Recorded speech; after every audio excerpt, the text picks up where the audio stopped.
trabahong madali. Wala kang karapatang maliitin yung trabaho ng iba. Yung iba sasabihin, gwardiya lang naman yan, rider lang naman yan, construction worker lang naman yan, gasoline boy lang naman yan, fast food crew worker lang naman yan.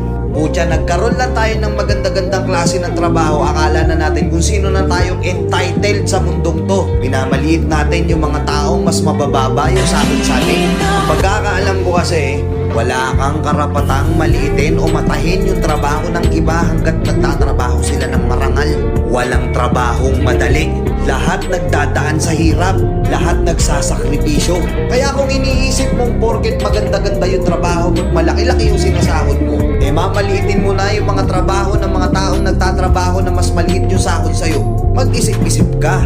Baka bawiin sa'yo yan. Baka biglang bumaliktad yung mundo at sila naman yung kabangat. Kahit anong trabaho mo, magpakumbaba ka pa rin. Bilog ang mundo, hindi palagi nasa taas ka. Kaya hanggat maaari sa lahat ng oras, magpakumbaba ka. Diba?